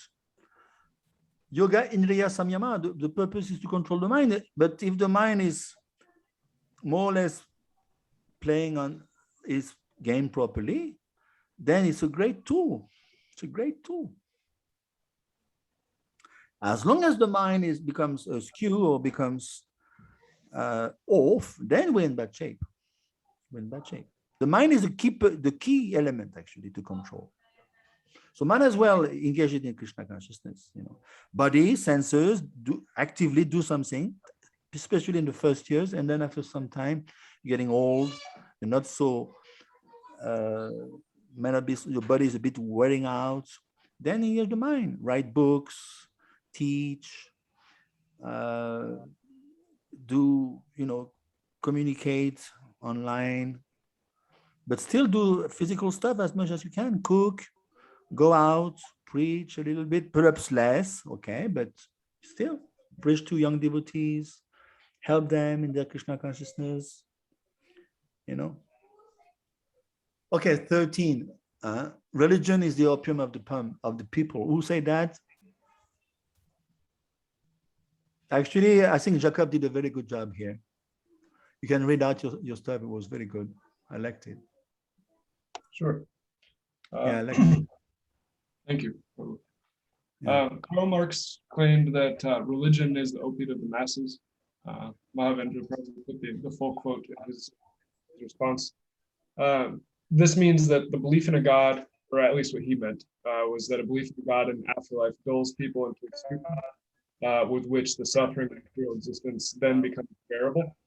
Actually, the living entity is being pulled out of a drug-like stupor when he begins to associate with the purifying energy of the Lord. Materialistic religion, karma kanda, which seeks only to reward one's benefit, does actually have this stupefying effect, but the path of transcendental knowledge treats one of misconceptions and situates the living entity in its constitutional position. And so rather than being stoned and able to tolerate material existence, the culture of true spiritual knowledge gives one a clear understanding of reality and of the nature of suffering. And it is this knowledge and the accurate understanding of existence that allows one to move through this world unaffected by changing outside circumstances. Yeah, it's well answered. Thank you. So basically, Karl Marx, I'm sure you have heard of him. He's 19th century German philosopher, politician. Religion, he used to say, is the sigh of the oppressed creature. The sigh of the oppressed creature, the heart of a heartless world. He used to say, and the soul of soulless conditions. It is the opium of the people. So he used to basically, thy religion is das Opium des Volkes. This is German. He wrote in German. Taken in context, it means he's arguing that religion was constructed by the people to calm uncertainty of our role in the universe and in society. It's just there to cool it off, to calm, to give some, at least they don't go over the fence. They don't go over the top. They remain somewhat in the mode of goodness. But no, he hasn't understood. See, they're trying to understand, with their petty analysis, they try to understand, and then they can dismantle it for the sake of dismantling it. But he was very far from understanding that, no, the Dharma, Sanatan Dharma, is the craving of the soul, craving of the soul. Jivara Svarupoi, Krishnara Nityadas, Krishnara Tatasha Shakti, Beda Beda Prakash. It's the craving of the soul. We are craving to be reunited, and since we lost track of God, we are searching for a woman, a man, well situated in this world, a good career, good recognition. It's just the perverted craving of the soul, which is going through layers and layers of conditioning of matter. And the false ego being reinforced by the mind is adding up to that. Is fueling up this misconception, this upadi. So we are stuck in the mud. We are stuck in our own world, internally, and externally, we are stuck into another world, the external world. So the predicament is quite severe. We are caught up in our own world, and outside there's another world also, another imagination, another daydreaming. There's different daydreaming, different layers to pierce through. So what to speak, that's why we need to help each other and to take shelter. Krishna wants us back. Mahaprabhu came down. Krishna again came down in different guise to reclaim us. So all these guys, they just befooled religion. They just slandered religion. Karl Marx, he got it backwards. He got it totally wrong. Because Atmavan Manyate Jagat is superimposing his understanding of religion to the world, so he can better dismantle it later. He hasn't understood nothing. Is it clear? So then the second question was, sense gratification have to do with religion? We already answered to that. The sense gratification starts on the level of pure devotion. This is the answer. Sense gratification starts on the level of pure devotion. Otherwise, it's perverted. 14. So anyway, today I guess I'm not going to do 12. We have been dragging on today. 14 was talking about the 18 principles of the process of knowledge, given in certain chapter 8 through 12. Prabhupada referred to that. And then the last question was, last paragraph was pretty, unless religion, economic development, and sense gratification aim towards the attainment of devotional service to the Lord, they're all simply different forms of nescience. That's heavy. Prabhupada is a heavy, Buddhism, Prabhupada used to tell us, is not politically correct, Srila Prabhupada. Why is that? He says a lot of stuff that isn't necessarily agreeable. Yes, you can rest assured. Can a political leader like Macron or Biden say that? No way. The guy is dismantled the next day.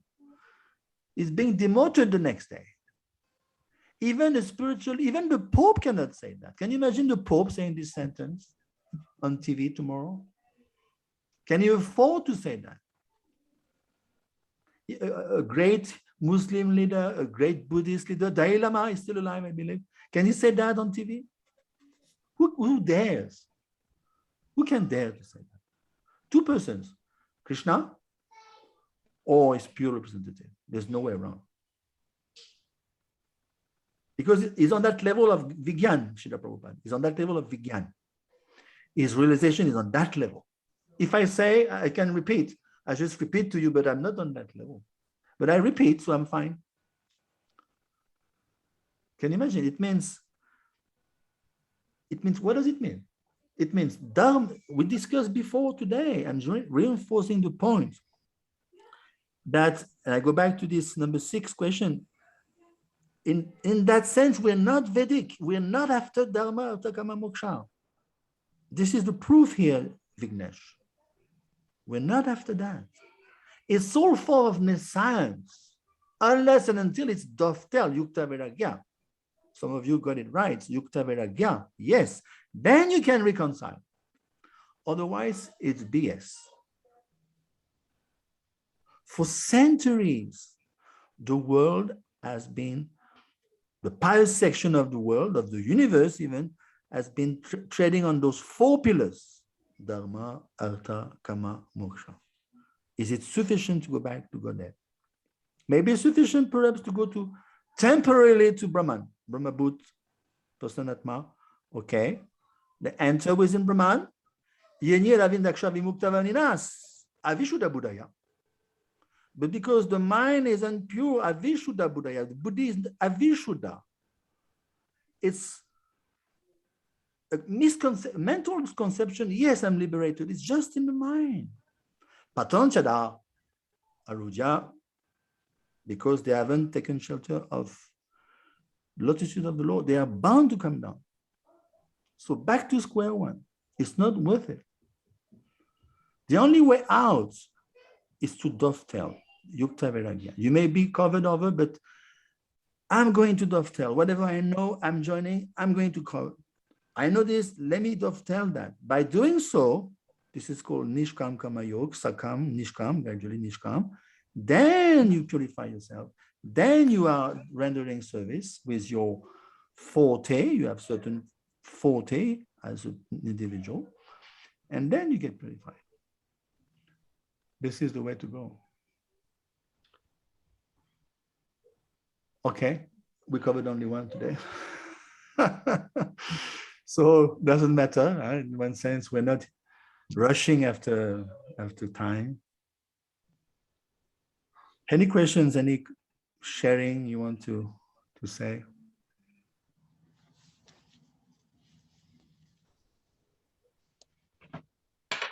So when is the open book exam? And do you give us some, revision?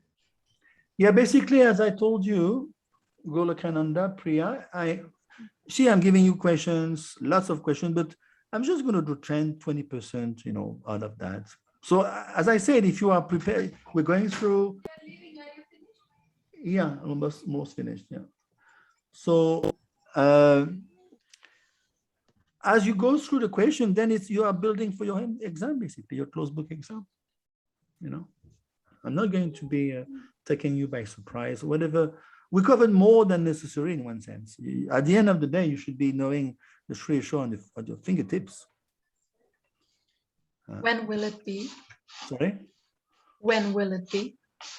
The exam, the closed book. By the way, yeah, good question. Don't delay. Don't wait the last minute to give me your closed book. You need two essays. Sorry, and you give me one shot. I look at it. If you are well into it, positioned, I just mark it. If not, I correct it, give it back to you. You amend it, and then I mark it. You should start giving it to me now because we are already 11. See, we are already midway. So don't delay, because what's going to happen is after we're going to do guitar. Guitar is dance. And again, I'm going to ask you 2 essays per module. There's 3 modules in the guitar, 6 essays. A closed book at the end of each module, 3 closed book, plus your shlok. You have to learn about 45 shlokas, I would say, altogether in the 4 books of Bhakti Shastri. So try to, ideally, as we finish a book, you should be well and good with the commitments, the remittances of the assignments, ideally. Because what happened, I've seen, human nature lagging behind. Oh, I cannot make it. It's too, and then, I drop it. This is human nature. So now itself, we are, it will do 12 and 13. So it's going to go fast, perhaps 2-3 weeks left, 12 and 13, 1 week, 13 and 14, 12 and 13, 1 week, 14 and 15, 2 weeks, 16, 17, 3 weeks, 18, 18, 4 weeks, then another one for, perhaps we'll take, now what we'll do 18 and we'll do the debate. So it's 1 month. In 1 month, we finish with the Shri Show. So what I would advise you humbly is to just start working on your essay. It's not a big shot. It's not 1 page, 2 pages. You just take something that you like in the book, what we covered, or even what's ahead. 1 or 2 essays, 2 preferably. That's something that struck you, something that you feel at ease, you are eager to cover because you like it. Yeah. It could be from the generic questions in your manual. I think I gave it to you today by mail, or you just make it up. As long as it is within the book, it's fine. Well, what are we talking about here? We're talking about how to defeat philosophies, to the Mayavedi philosophy. We're talking about Ishavasya Midam Sarvam, the fact that the Lord is the sole proprietor and we are entitled to take a quota. Okay, that's a good topic. I want to discuss about my quota in life. Talking about those who surrender, those who don't surrender. 2, those who live by mantra 1. 3, those who don't live by mantra 1. 4, we're talking about the qualities of the Lord, which are only accessible to Mahabhagavat or Madhyam, good Madhyam. So we can discuss about that, the traits of the Lord, the characteristics of the Lord. And then 9, we're coming to, that's 4, 5, 6, 7. Then 9, 10, 11, we're discussing about the contrast between nescience or even aparavidya versus paravidya. Then 12, 13, 14, talking about relative worship, the demigods, or even the Brahmavadis, they worship the Brahman, versus worship of the Absolute. So there are lots of topics. Lots of topics. Anyone follows? Anyone has anything to say? You have to wake up a little bit. This group is a bit, you are good, but a little passive. Yeah. He wants to give you a cake. This is my son. Ali. Hey, Bo. Ali, give them a good cake. Oh, it's heavy. He's a heavy dude. He has made some nice cake.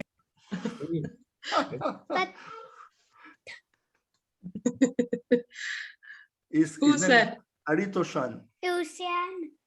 This is Ocean. She's the daughter of one couple visiting.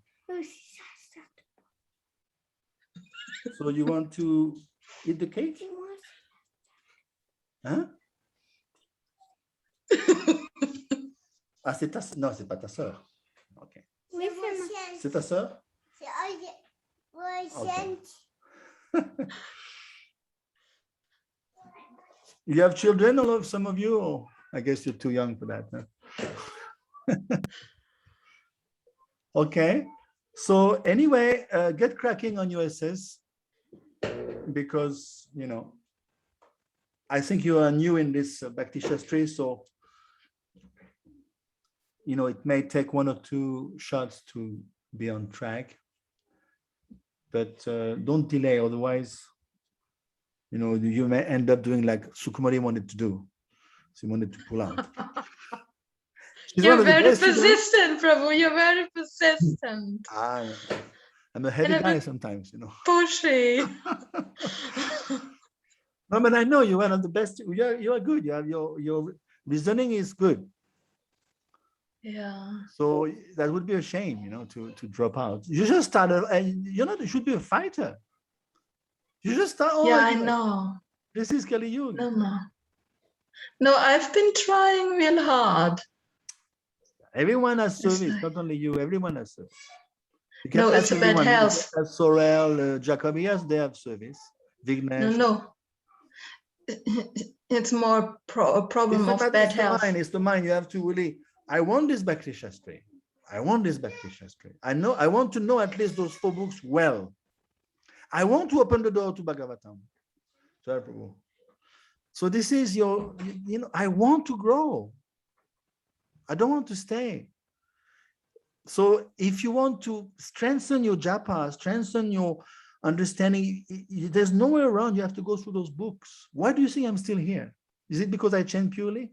Because I relish this philosophy. I haven't found a flow in this philosophy. I'm equipped with the philosophy. That's why I stay.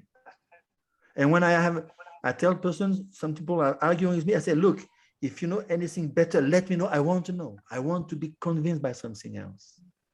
And they fall short of the mark. And they end up saying, well, yeah, I can see it's a strong philosophy. Because I know the philosophy. So you know what I'm saying? It's not just, it's like a figment of your mind. Oh, yeah, I want Bhakti Shastri. No, it's a matter of life or death. Look at how Kali Yuga is progressing. It's a tug of war. Kali is there. Kali is reinforcing his team. He has teamwork. Let's defeat those guys. Let's make it powerless. Let's make it atheistic. Let's drown them into sense gratification. It's a tug of war. It's real. It's not just philosophy. It's a tug of war. The question is how to have a balance.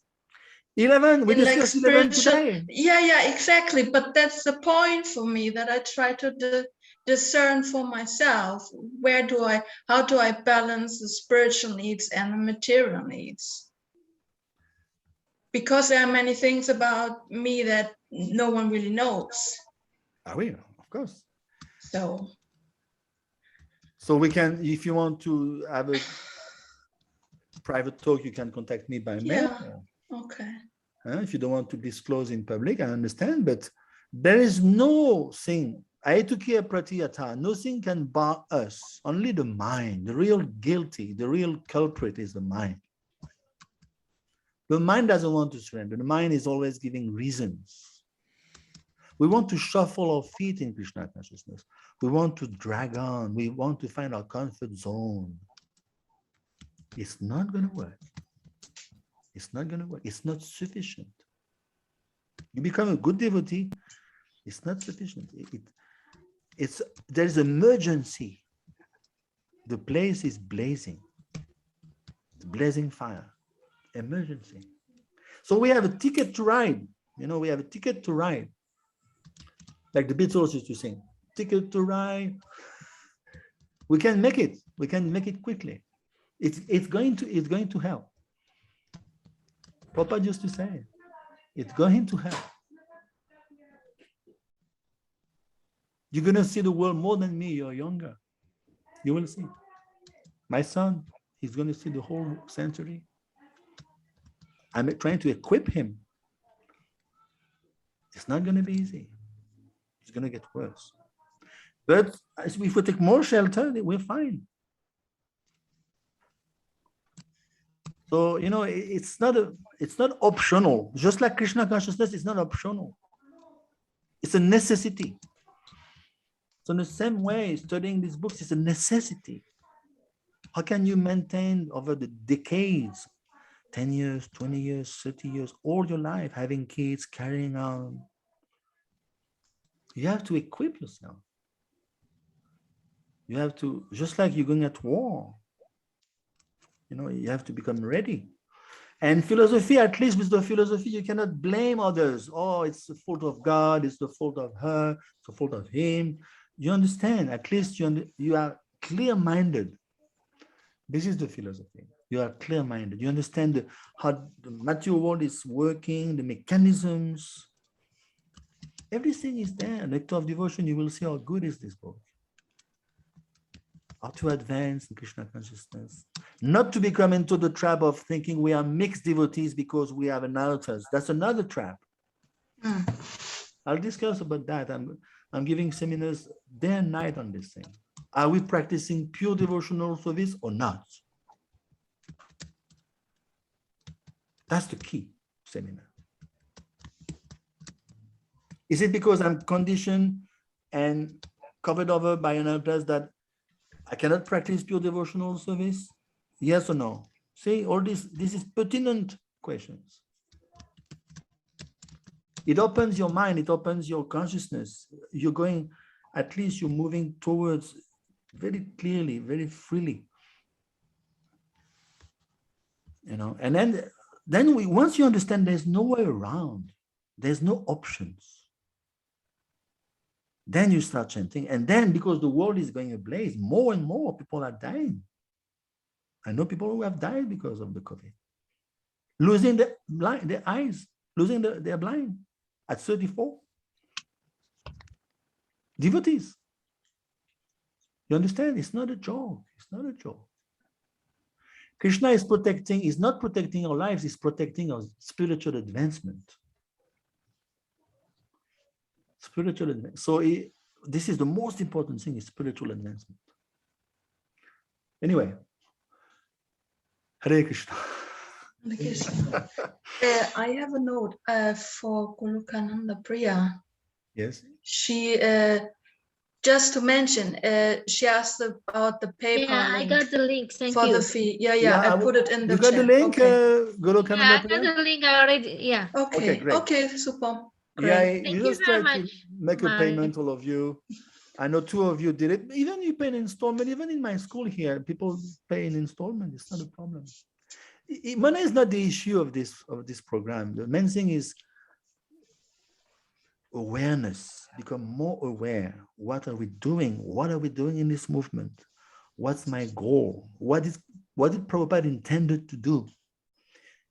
It's not philosophy. It's clear, practical reality.